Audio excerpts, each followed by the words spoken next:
بسم اللہ الرحمن الرحیم. عزیز طلبہ السلام علیکم. آج ہم انٹرمیڈیٹ سیوکس سال دوم کی بک کا چیپٹر نمبر 2 پڑھیں گے.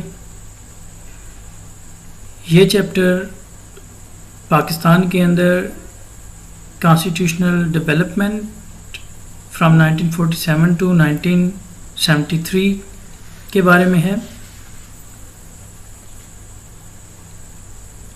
اس کا جو پہلا ٹاپک ہے اس چیپٹر کا وہ ہے A Brief Outlook from 1947 to 1956، جس میں ہم British India Act 1935 as an interim constitution اور formation of first constituent assembly پڑھیں گے.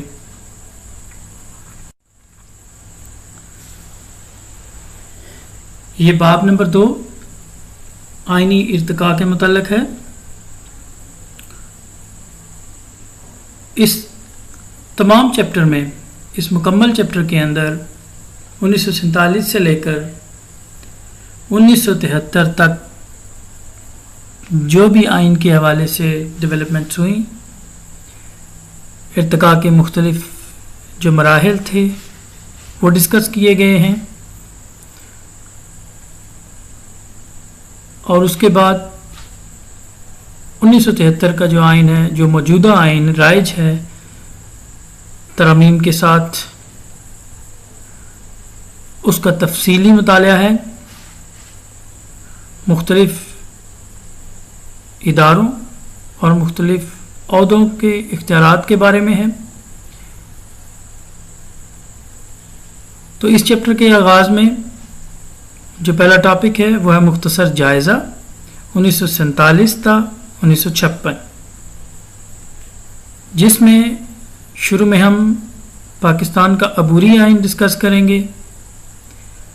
یعنی پاکستان بننے کے فوراً بعد جو آئین کی ضرورت ہوتی ہے اس کو پورا کرنے کے لیے جو عبوری آئین نافذ کیا گیا وہ کون سا تھا. وہ برٹش انڈیا ایکٹ 1935 تھا جو چند ترامیم کے ساتھ رائج کیا گیا تھا، اور انڈین انڈیپینڈنس ایکٹ میں بھی چند ترامیم کر کے رائج کیا گیا تھا.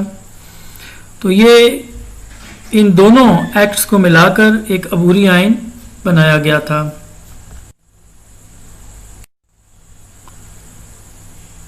اس عبوری آئین کا مختصر مطالعہ کرنے کے بعد، اس کے بارے میں مختصر ذکر کرنے کے بعد، ہم پہلی آئین ساز اسمبلی کی تشکیل کا جائزہ لیں گے. یاد رہے کہ ہم پچھلے چیپٹر میں برٹش انڈیا ایکٹ 1935 تفصیل کے ساتھ پڑھ چکے ہیں. اسی کے اندر ترامیم کی گئی تھی اور رائج کیا گیا تھا. اب یہ جو برٹش انڈیا ایکٹ 1935 تھا، یہ مستقبل میں مزید ہماری ضروریات کو پورا نہیں کر سکتا تھا.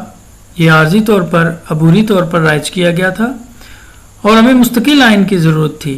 اس کے لیے پہلی آئین ساز اسمبلی تشکیل دی گئی تھی. تو اس آئین ساز اسمبلی کا یہ جو ایک اس کے بارے میں، تشکیل کے بارے میں ایک سمری سی لکھی گئی ہے. یہ آپ کو مختصر سوالات اور MCQ کے لیے مدد دے گی. یہ اسی لیے لکھی گئی ہے تاکہ آپ ایک نظر میں اسے دیکھ لیں اور یاد کر لیں. اس میں سے مختصر سوالات ہیں اور MCQ ہیں. امتحانی نقطہ نظر سے یہ بہت اہم ہے. تو پہلا اجلاس 10 اگست 1947 کو ہوا تھا. اس کے ارکان کی تعداد 69 تھی. 10 مزید شامل کیے گئے تھے، تو شروع میں اس کی تعداد 79 ہو گئی تھی. پہلا اسپیکر مولوی تمیز الدین صاحب تھے، اور جو قوانین اس اسمبلی نے منظور کیے وہ 44 تھے، ان میں پروڈا اہم تھا. یہ تمام ہم ڈسکس کریں گے کیونکہ یہ پارلیمنٹ کے طور پہ بھی کام کر رہی تھی اور قوانین بھی بنا رہی تھی. یہ صرف آئین سازی کا کام ہی نہیں کر رہی تھی بلکہ یہ قوانین کی ضرورت کو بھی پورا کر رہی تھی. تو عزیز طلبہ، یہ بک کے چیپٹر نمبر 2 کا پہلا پیج ہے. اس میں جیسے ہم نے ذکر کیا تھا کہ یہ ہم آئین کا تاریخی جائزہ لیں گے 1947 سے 1956 تک کا ایک تاریخی اجمالی جائزہ لیں گے. تو پاکستان اللہ پاک کی طرف سے مسلمانوں کے لیے ایک بہت بڑی نعمت ہے، بہت بڑا تحفہ ہے. یہ قائد اعظم محمد علی جناح کی دلیرانہ مدبرانہ بصیرت کا ثمر ہے. قائد اعظم کے بارے میں اور پاکستان کے بارے میں امریکی صدر ٹرومین، جو کہ اس وقت امریکہ کے صدر تھے، جو کہ فرینکلن ڈی روزویلٹ 1945 میں انتقال کر گئے تھے. ان کے بعد یہ جو نائب صدر تھے یہ صدر بن گئے امریکی آئین کے مطابق، ہیری ایس ٹرومین.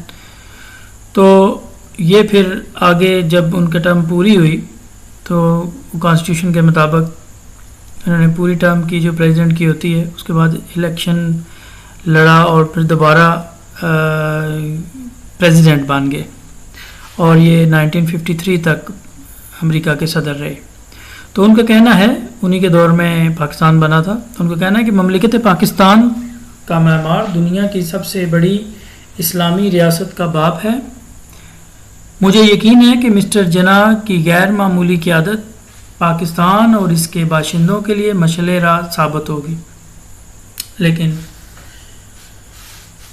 نہایتی افسوس اور بدقسمتی کہ ہمیں قائد اعظم محمد علی جناح کا ایک لمبا ساتھ نصیب نہ ہو سکا.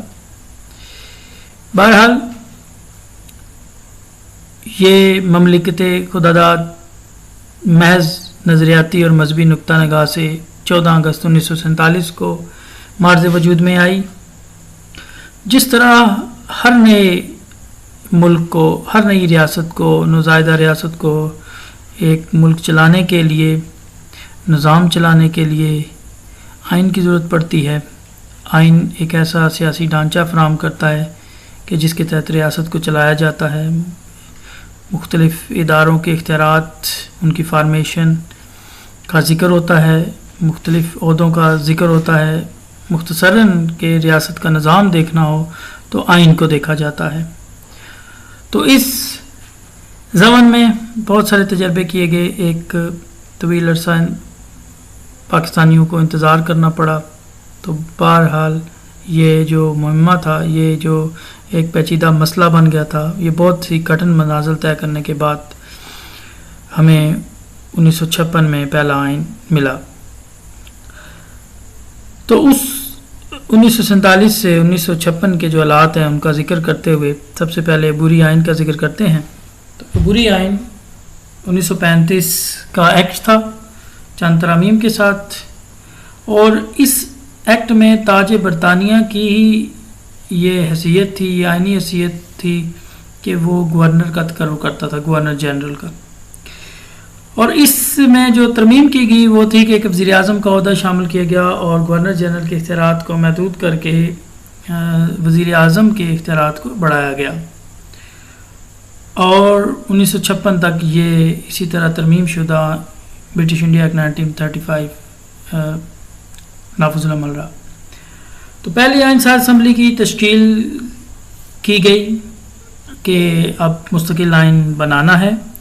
تو 1945-46 کے جو عام انتخابات تھے ان میں جو کامیاب شدہ جو ارکان تھے، شروع میں انہی کو ہی اس اسمبلی میں شامل کیا گیا اور 10 مزید ارکان بھی اس میں ایڈ کیے گئے. تو اس طرح اس کی تعداد 69 + 10 79 کر دی گئی. تو اس کی تعداد 79 تھی. اس کے پہلا اجلاس 10 اگست 1947 کو ہوا جس میں اسمبلی کا صدر منتخب کیا گیا اور وہ تھے قائد اعظم محمد علی جناح. اس سے پہلے اجلاس سے پہلے جو صدر تھے وہ ایک ہندو مسلم لیگی کارکن اور لیڈر جگندر ناتھ منڈل تھے. انہوں نے بھی پھر 10 اگست والے اجلاس میں قائد اعظم کی حمایت کی اور سر عبد الرشید کے سامنے چیف جسٹس جو پاکستان تھے ان کے سامنے گورنر جنرل کے عہدے کا حلف قائد اعظم محمد علی جناح نے اٹھایا. اور مولوی تمیز الدین دائرہ اسمبلی کے پہلے اسپیکر تھے. یہ ایک اہم سوال ہے. اس اسمبلی کے پہلے صدر قائد اعظم تھے اور پاکستان کے پہلے گورنر جنرل پاکستان تھے اور ارکان کی تعداد 79 تھی. اور اس اسمبلی نے شروع میں پارلیمنٹ کا کام بھی کیا اور 44 قوانین منظور کیے. یہ قانون ساز اسمبلی بھی تھی, آئین ساز اسمبلی بھی تھی. اور جو اہم آئین تھا وہ تھا پیروڈا. تو پیروڈا کس چیز کا مخفف ہے, یہ اہم سوال ہے. تو یہ ہے public and representative officers disqualification act 1949. تو عزیز طلبہ, اگر کوئی کوشچن ہے, یہاں پہ ہمیں بہت کم وقت میں چیزیں ڈسکس کرنا پڑتی ہیں, تو اگر آپ کو کوئی کوشچن ہے تو واٹس ایپ گروپ میں آپ مجھ سے پوچھ سکتے ہیں. میں امید کرتا ہوں کہ آپ اسے بغور سنیں گے اور سمجھیں گے. پھر بھی اگر آپ کی کوئی کمی رہ جاتی ہے اس میں تو آپ مجھے سوال کی صورت میں آپ وائس میسج کر سکتے ہیں, ٹیکسٹ بھی کر سکتے ہیں. تو میں امید کرتا ہوں کہ آپ اسے بغور سنیں گے. تو عزیز طلبہ, انشاءاللہ اگلے لیکچر کے ساتھ اسی کو جاری رکھتے ہوئے دوبارہ حاضر ہوں گے. تب تک کے لیے اللہ حافظ, خوش رہیں.